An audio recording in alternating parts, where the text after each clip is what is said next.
বৰবিধা আৰক্ষীৰ বৃহৎ সফলতা ৮০ কাৰ্টন ইম্পেৰিয়েল ব্লাক সুৰা জব্দ ৰাইজৰ মাজত তীব্ৰ চাঞ্চল্য ঘটনাত জড়িত থকা আটাইকে কৰায়ত্ব কৰি কঠোৰ শাস্তিৰ দাবী ৰাইজৰ জানিব পৰা মতে কিছুদিন পূৰ্বে কামৰূপ গ্ৰাম্য আৰক্ষী থানাৰ গৌৰীপুৰৰ পৰা ৫৫২ কাৰ্টন ইম্পেৰিয়েল ব্লাক সুৰা ভৰ্তি ট্ৰাক এখন হাইজেক হয় যদিও হাইজেক হোৱা সুৰাভৰ্তি ট্ৰাকৰ কোনো সংসূত্ৰ নথকাত অৱশেষত তদন্তক্ৰমে গৌৰীপুৰৰ আৰক্ষীয়ে ঘটনাত জড়িত থকা দুবাচুৰিৰ পৰা এজন লোকক গ্ৰেপ্তাৰ কৰিবলৈ সক্ষম হয়। ইপিনে গোপন খবৰৰ ভিত্তিত কাহিলী পুৱাতে গৌৰীপুৰ আৰক্ষী আৰু বৰবিধা আৰক্ষী চকীৰ ভাৰপ্ৰাপ্ত আৰক্ষী বিপ্লৱ চেতিয়াৰ যৌথ অভিযানত মুহিয়া গাঁৱৰ পৰা শফিকুল ইছলামৰ ঘৰত অভিযান চলাই ১১ কাৰ্টন সুৰা জব্দ কৰাৰ লগতে ঘটনাত জড়িত শফিকুল ইছলাম নামৰ আন এজন লোকক গ্ৰেপ্তাৰ কৰে। আজি আবেলি পুনৰ বৰবিধা আৰক্ষী চকীৰ আৰক্ষী বিষয়া বিপ্লৱ চেতিয়াই আন এখন গোপন সূত্ৰে মহিয়া মিলন বজাৰত দেলবাৰ আলিয়া ভাড়া দিয়া দোকানৰ পৰা ৮০ কাৰ্টন ইম্পেৰিয়েল ব্লাক সুৰা জব্দ কৰিবলৈ সক্ষম হয়। এই ঘটনাক কেন্দ্ৰ কৰি বৃহত্তৰ মহিয়া মিলন বজাৰত এক চাঞ্চল্যৰ সৃষ্টি হয় আৰু ঘটনাত জড়িত থকা আটাইকে কৰায়ত্ব কৰি কঠোৰ শাস্তিৰ দাবী জনায় স্থানীয় ৰাইজে। আমি আপোনালোকৰ মাধ্যমেৰে এটা জনাওঁ যে এনেকুৱা এটা ভিতৰুৱা অঞ্চলত এনেকুৱা দুষ্কাৰ্য চলি আছে ইয়াত প্ৰশাসনৰ দৰে যাতে এইবিলাক একদম উৎখাত কৰি দিয়ে পৰা যাতে কোনো ধৰণৰ দুষ্কাৰ্য যাতে ইয়াৰ পৰা হাৰি যাব নোৱাৰে এইখিনি আমাৰ অনুৰোধ থাকে।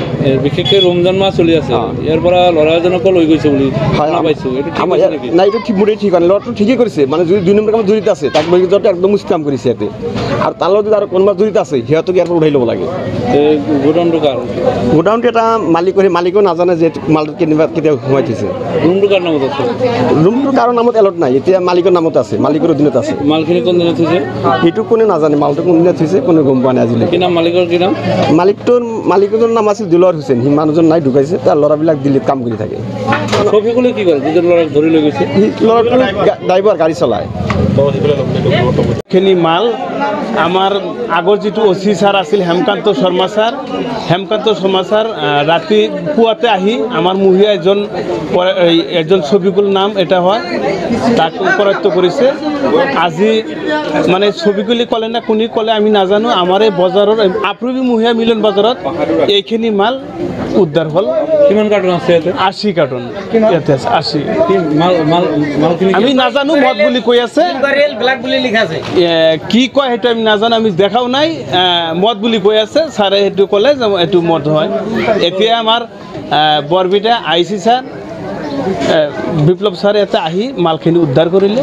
গাঁওখনো বদনাম হৈছে আমাৰ বজাৰো বদনাম হৈছে। এনেকুৱা কাম কেতিয়াও হ'ব নালাগে আৰু এনেকুৱা কাম যদি ক'তো হয় পুলিচত দূৰৰ কথা আমাৰ ৰাইজৰ মানুহে ধৰি মানে দিব লাগে এইখিনি কথা। কামৰূপ গৌৰীপুৰ তাতে ডকাইতি হৈছে তাৰপৰা হয়তো আৰক্ষী অচি ছাৰ আহিছিল আহি ইয়াত হয়তো মালখিনি উদ্ধাৰ কিছু পুৱাতে হয়তো ২৫ পিচমান মাল হয়তো উদ্ধাৰ কৰিলে।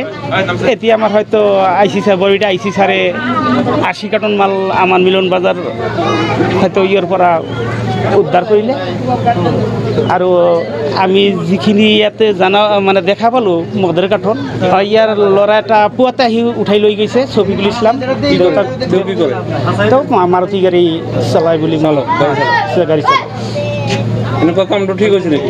নাই এইটো ঠিকটো হোৱা নাই। আমাৰ মই এই মাইনৰিটি মিয়া মুছলমান এলেকাৰ এইটো আমাৰ নিষেধাজ্ঞা বস্তু এইটো আৰু ইয়াতে আনি মানে ষ্টপ কৰিছে নিশ্চয় এই এলেকাৰে হয়তো এইবিলাক মাল বিয়পিব। গতিকে এইটো আমাৰ অঞ্চলৰ ক্ষতিকাৰক একটা দুৰ্নীতি মানে অবৈধ ব্যৱসায়ী একটা হয়তো আৰম্ভ কৰিছে। গতিকে এইটো ন্যায় বিচাৰি হোৱাটো দৰকাৰ। কি নাম আপোনাৰ? মোৰ নাম শমীৰ আহমেদ গাঁওবুঢ়া মহিয়া হাটছাৰা। News desk report NE live. খবৰ মানেই এনি লাইভ 24/7 আৰু এনি লাইভ ডিজিটেল যিকোনো খবৰৰ বাবে যোগাযোগ কৰক 9387734920 আমাৰ এই নম্বৰত।